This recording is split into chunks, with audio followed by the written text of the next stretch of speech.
अब हम इस प्रश्नावली के अगले प्रश्न को देखते हैं। तो प्रश्न क्रमांक 5 है, ए बी सी डी एक आयत है जिसमें विकर्ण ए सी दोनों कोणों ए और सी को समद्विभाजित करता है। तो सिद्ध कीजिए कि पहला है ए बी सी डी एक वर्ग है, हमें ये सिद्ध करना है। दूसरा हमें और क्या सिद्ध करना है, विकर्ण बी डी दोनों कोणों बी और डी को समद्विभाजित करता है, ये हमें सिद्ध करना है। तो यहाँ पे आप प्रश्न में जो ए बी सी डी दिया हुआ है वहाँ से लेके आप सी को समद्विभाजित करता है यहाँ तक क्या आप पूरा लिख लेना दिया है कह के।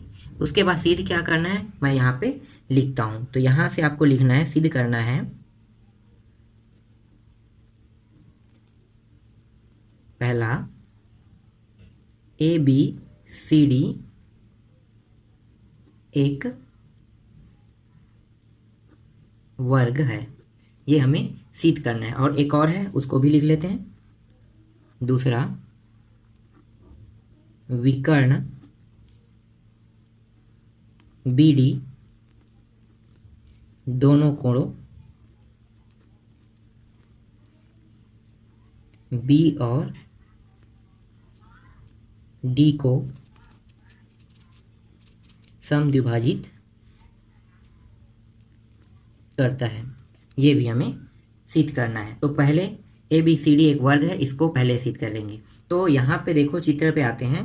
तो चित्र में आप देखो ए बी सी डी, ठीक है, ये क्या है, अभी एक आयत मानते हैं। क्यों आयत मानते हैं, इसको वर्ग क्यों नहीं मानते, क्योंकि अभी हमें पता नहीं है कि इसकी चारों भुजाएं बराबर है कि नहीं। तो अभी हम इसको ए बी सी डी को एक आयत लेके हल करेंगे। तो यहाँ पे लिखो उत्पत्ति ए बी सी डी एक आयत है। अभी हम इसको आयत लेके सिद्ध करेंगे। अब आयत है तो आयत के बारे में आपको पता होगा कि आयत के आमने और सामने की भुजाएं बराबर होता है। तो देखो ए बी भुजा के सामने वाली भुजा कौन सी है, सी और डी। तो जितना ए बी रहेगा उतना ही सी डी रहेगा। तो यहाँ पे लिखो ए बी बराबर है सी डी के। वह अब यहाँ पे देखते हैं ए और डी, ये भी क्या है, आमने भुजा होगा। इसके सामने क्या है, बी और सी भुजा है, तो ये भी क्या होगा, एक दूसरे के बराबर होगा। तो यहाँ पे लिखो ए डी बराबर है सी बी भुजा के। तो ये देखो ये दोनों भुजा क्या हो गए, बराबर हो। ए बी भुजा के बराबर सी डी हो गया और सी डी भुजा के बराबर ए बी भुजा हो गया। ये जो है ये प्रत्येक भुजा कितने अंश के होंगे, 90 अंश के, ठीक है। सभी भुजाएं 90 अंश के होते हैं। आयत के सारे भुजाएं कितने होते हैं, 90 अंश के। तो यहाँ पे आप लिखो विकर्ण ए सी है, कोण ए व कोण सी को समद्विभाजित करता है, समद्विभाजित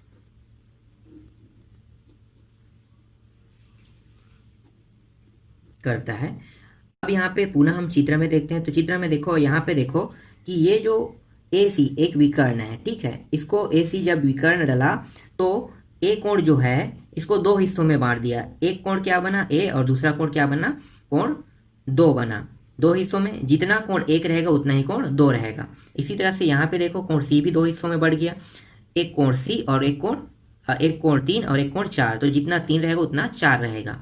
तो दोनों कोण क्या है, बराबर है, दोनों के दोनों, जितना 3 उतना 4। तो यहाँ पे देखो कोण को देखते हैं हमें। तो कोण जो डी ए सी है, ठीक है, यहाँ पे लिखो कोण डी ए सी के बराबर कौन सा होगा, बी ए सी, कोण बी ए सी, ठीक, इसके बराबर है।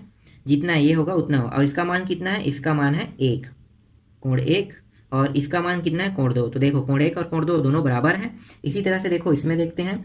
तो बी सी डी, तो कोण बी सी डी जितना है उतना ही कोण रहेगा डी सी ए, इसका मान कितना है, 3 है कोण, और इसका मान कितना है, कोण 4, ठीक, कोण 3 और कोण 4। अब यहाँ पे देखो, अब हमें देखना है ए डी, ठीक है। ए डी भुजा देखो, और ए डी भुजा के सामने वाली भुजा कौन सी है, बी सी भुजा है। ये दोनों समांतर भी है। तो यहाँ पे लिखो ए डी समांतर है बी सी के, जिसे ए सी रेखा काटती है। काटती है। तो ए सी रेखा इसे काट रही है। तो अब यहाँ पे देखो ए डी ए और सी, ठीक है, डी ए सी। तो डी ए सी में देखो तो यहाँ पे अगर मैं डी ए सी को पलट दूँ तो कैसा दिखाएगा, बी सी ए जैसा दिखाई देगा। तो यहाँ पे कौन सा नियम लग रहा है, एकांतर कोण नियम। तो यहाँ पे लिखो कोण डी ए सी, ठीक है, कोण डी ए सी को अगर मैं पलटता हूँ तो वो कैसा दिखाई देगा, कोण बी सी ए जैसा। तो यहाँ पे लग गया एकांतर कोण नियम, ठीक है, एकांतर कोण नियम लग गया है। तो कोण डी ए सी का मान कितना है, देखो डी ए सी कोण 1 है, इसके बराबर कोण 1, और कोण 1 के बराबर कौन सा होगा, कोण 3। तो ये हो गया कोण 3। तो कोण 1 और कोण 3 दोनों बराबर हो गए। बाकी को यहाँ पे देखते हैं साइड पे। अब हमें फिर से देखना है कौन सी भुजा को, बी और ए, बी ए भुजा और सी और डी भुजा को। देखो ये दोनों भुजाएं समांतर है, तो यहाँ पे लिखो ए बी समांतर है सी डी के। तो ए बी समांतर सी डी के। देखो ए बी भुजा से यहाँ तक की लंबाई देखते हैं, ठीक है, यहाँ तक के कोण देखते हैं। तो इस कोण में देखो कोण 2 है, अगर इसी कोण को मैं पलट दूं तो डी सी ए जैसा दिखाई देगा। तो ये भी क्या है, एक एकांतर कोण है। तो यहाँ पे लिखो कोण बी ए सी बराबर कोण डी सी ए। कोण बी का मान कितना है, कोण बी ए सी का मान कितना है, कोण 2 है, और इसका मान कितना है, कोण 4 है। तो देखो कोण 2 और कोण 3, कोण 2 और कोण 4 भी बराबर है। ये भी कौन से नियम है, एकांतर कोण।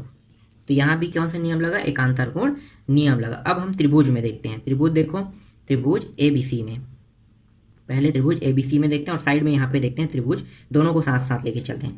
त्रिभुज एबीसी एक त्रिभुज बना है और दूसरा क्या है, ए डी सी बना है। तो ए डी सी में दोनों में देखते हैं। तो देखो पहले वाले में पहले देखते हैं। तो ए बी सी त्रिभुज को देखो, तो ए बी सी त्रिभुज में देखना है कि ए बी भुजा, देखो ए बी भुजा जितना है उतना ही भुजा कौन सा है, बी सी है। तो यहाँ पे लिखो ए बी बराबर है बी सी के। तो जितना भुजा ए बी है उतना ही बी सी है। अब देखो यहाँ पे ध्यान देना कि ये भुजा भी बराबर है, ये भी भुजा बराबर है। तो इसके सामने वाला कौन कौन सा है, ए बी भुजा के सामने देखो ए बी भुजा है, ये ए बी भुजा है। तो यहाँ पे कौन सा कोण है, 2 है। तो हम इसके सामने वाले कोण को लेते हैं। तो सामने वाला कोण कौन सा है, कोण 3। तो यहाँ पे लिखेंगे ए बी के नीचे में कोण 3। और देखो जहाँ पे बी सी लिखा है वहाँ पे इस कोण को नहीं लेंगे, इसके सामने कौन सा कोण है, 2 है। तो यहाँ पे लिखो कोण 2 को। तो यहाँ पे आ गया कोण 2 और कोण 3। तो ये इसे ले लेते हैं एक समीकरण 1। इसी तरह से देखो ए डी सी में, तो ए डी सी में देखो ये भुजा जितना है उतना ही भुजा ये है। तो ये कौन सा है, ए डी। तो यहाँ पे लिखो ए डी बराबर डी सी, डी सी। तो यहाँ पे देखो ए डी के सामने, ए डी जो भुजा इसके सामने वाला कोण कौन सा है, 4। तो ए डी के पक्ष में लिखो 4, और डी सी के सामने वाले कोण कौन सा है, ए। तो यहाँ पे लिखेंगे 1, और इसे दे देते हैं दूसरा समीकरण। तो यहाँ पे लिखो समीकरण 1 व 2 से। समीकरण 1 और 2 से, तो समीकरण 1 और 2 में क्या करना है हमें, समीकरण 1 2 3 4 सभी भुजाएं क्या है, बराबर है। मतलब ए बी बराबर है बी सी बराबर है सी डी बराबर है, और डी ए भुजा भी बराबर है। तो मतलब इसका कहने का मतलब क्या है कि कोण ए बराबर है कोण बी बराबर है कोण सी बराबर है कोण डी। मतलब सभी भुजाएं बराबर है। तो जिस भी चतुर्भुज के सभी भुजाएं बराबर होते हैं वो क्या होते हैं, एक वर्ग होता है। तो यहाँ पे लिखो अतः ए बी सी डी एक वर्ग है, एक वर्ग है। अब हम इस चतुर्भुज वाले में दूसरा प्रश्न को देख लेते हैं। दूसरा प्रश्न क्या है, विकर्ण बी डी दोनों कोणों बी और डी को समद्विभाजित करता है। तो देखो यहाँ पे बी और डी है, 2 हिस्सों में समद्विभाजित कर रहा है। तो इसका मतलब ये है, यहाँ पे सिद्ध करते हैं, डायरेक्ट थोड़ा सा फास्ट हल करते हैं। तो देखो यहाँ पे बी और डी 2 हिस्सों में समद्विभाजित करता है। तो जितना बी डी रहेगा, ठीक है, उतना ही ए सी रहेगा। तो यहाँ पे लिखो बी डी बराबर ए सी। ये क्या है, दोनों विकर्ण है। दोनों विकर्ण क्या है, बराबर है। तो यहाँ पे लिख लेते हैं विकर्ण, दोनों विकर्ण बराबर है। तो बी डी बराबर ए सी, जितना बी डी रहेगा उतना ए सी रहेगा। तो यहाँ पे नीचे में लिखो अतः विकर्ण बी डी दोनों कोणों बी और डी को सम द्विभाजित करता है, और यही हमें सिद्ध करना था। ये होगा सिद्ध हुआ। ठीक, समझ में आया। इसके बाद हम लोग लास्ट प्रश्न को देख लेते हैं। प्रश्न क्रमांक 6वां है, ए बी सी और डी ई एफ इस प्रकार है कि ए बी और बी सी क्रमशः डी ई और ई एफ के बराबर और समांतर है, तो सिद्ध कीजिए कि ए सी और डी ई बराबर व समांतर है। तो हमें क्या करना है, हमें हर मानों को बराबर भी बताना है और प्लस समांतर बनाते हुए सिद्ध करते हुए जाना है। तो यहाँ पे आपको एक चित्र दिखाई दे रहा है। इस चित्र में हमें क्या करना है, जब भी जो भी रेखा लेंगे उस रेखा को बराबर बताएंगे और समांतर भी सिद्ध करेंगे। तो आप यहाँ से दिया है कह के लिख लेना प्रश्न में, ए बी सी से लेकर बराबर और समांतर है यहाँ तक कि आप लिख लेना, दिया है कह के।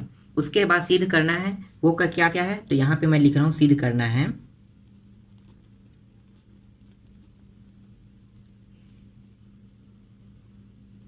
ए सी बराबर है डी ई के। तो ये हमें क्या करना है, सिद्ध करना है, वह इसको समांतर भी सिद्ध करना है। तो ए सी समांतर है डी ई। ठीक है, ये हमें सिद्ध करके लाना है। अब यहाँ पे चित्र पे आते हैं। ठीक है, चित्र को देखो, तो देखो यहाँ पे एक त्रिभुज है और यहाँ भी एक त्रिभुज है। कितने त्रिभुज हुए, 2 त्रिभुज। अब चतुर्भुज कितने बने उसको भी ध्यान देना। तो देखो यहाँ से यहाँ तक के, देखो यहाँ से ए से बी और डी से ई से डी एक चतुर्भुज हुआ। फिर देखो ए सी एफ डी दूसरा चतुर्भुज हुआ, 2 चतुर्भुज। अब देखो बी सी एफ ई इतने चतुर्भुज है, 3। तो 2 त्रिभुज हुए और 3 चतुर्भुज हुए। तो हमें 2 त्रिभुज को लेकर हल करना है और 3 चतुर्भुज को लेकर हल करना है। तो पहले हम त्रिभुज को लेकर हल करते हैं। तो यहाँ पे लिखो त्रिभुज ए बी, क्या ए बी सी है, तो ए बी सी। ठीक है, ए बी सी में वह साथ साथ दोनों लेंगे और क्या है, डी ई एफ है, डी त्रिभुज डी ई एफ में। ठीक है, ए बी सी को देखो, तो ए बी सी वाला पॉइंट क्या है, यहाँ पे इसको ऐसे लिख लो बराबर। ठीक है, वह मत लिखो बराबर, और इन्हीं को क्या करना है, हमें समांतर भी सिद्ध करना है। में ए बी सी समांतर है, त्रिभुज ए बी सी समांतर है त्रिभुज डी ई एफ के। इस तरह से इसे लेके चलते हैं। देखो बराबर भी सिद्ध करेंगे, समांतर भी सिद्ध करेंगे। तो पहले बराबर सिद्ध करते हैं। तो देखो यहाँ पे भुजा देखो, ए बी भुजा को। ठीक है, ए बी भुजा जैसा दिखाई दे रहा है त्रिभुज में, देख रहे हैं ना ए बी सी त्रिभुज में, तो ए बी भुजा जैसा है वैसा ही देखो डी ई भुजा है, मतलब जितना ए बी है उतना ही डी ई भुजा है। और ये देखो, ये जिस दिशा में जैसा जैसा गया है वैसा ये भी गया हुआ है, तो मतलब ये बराबर भी और समांतर भी। तो यहाँ पे लिखो ए बी बराबर है डी ई के, व यहाँ पे वह लिख लो, वह ए बी बराबर है, तो साथ में समांतर भी सिद्ध करेंगे, तो ये समांतर भी हो गया। तो एक सिद्ध हो गया, एक मान। अब हमें क्या करना है, देखो बी सी को देखो, इसी त्रिभुज में बी सी भुजा, ठीक है, जितना है उतना ही ई एफ भुजा है, मतलब बी सी जितना है उतना ई एफ। तो बी सी बराबर भी और समांतर भी है, तो यहाँ पे लिखो बी सी बराबर ई एफ, व बी सी समांतर है ई एफ के। ठीक है, दोनों त्रिभुजों में हो गया ये वाला मान। लास्ट क्या सिद्ध करना है, हमें ये वाले मान को सिद्ध करना है। ठीक है, अभी नहीं बताएंगे, इसको लास्ट में बताएंगे।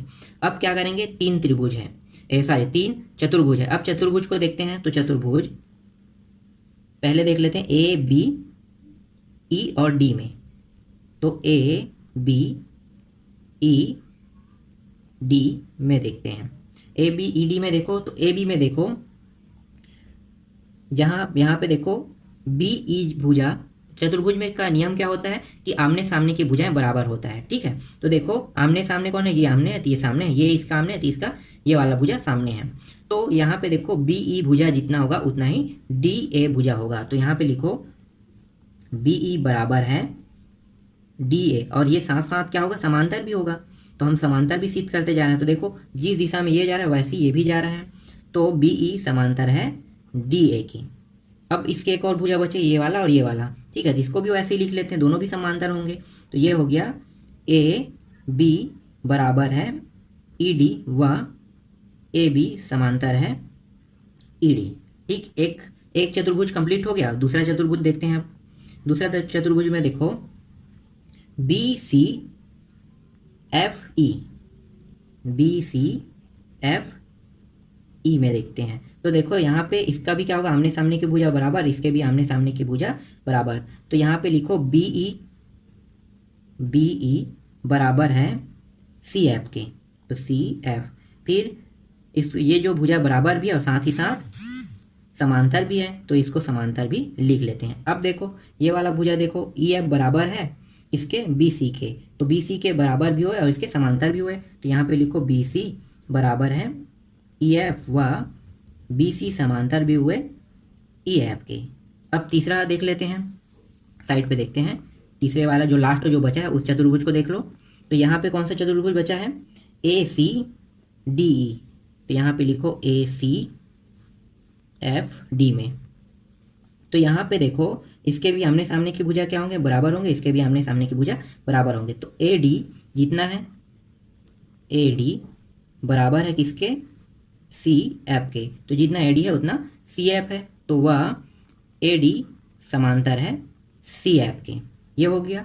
अब देखो इसके भी आमने सामने, तो देखो ए सी जितना होगा उतना डी एफ होगा, तो यहाँ पे लिखो ए सी बराबर है डी एफ व ए सी समांतर है डी एफ के। और यही हमें सिद्ध करके लाना था, ठीक है, यही लाना था। देखो सभी भुजाओं को लेके चले और सभी मान को लेने के बाद ये सिद्ध हुआ, तो इसको लिखो सिद्ध हुआ, ये आपका आंसर है। ठीक, इस तरह से ये प्रश्नावली भी कंप्लीट हो गया।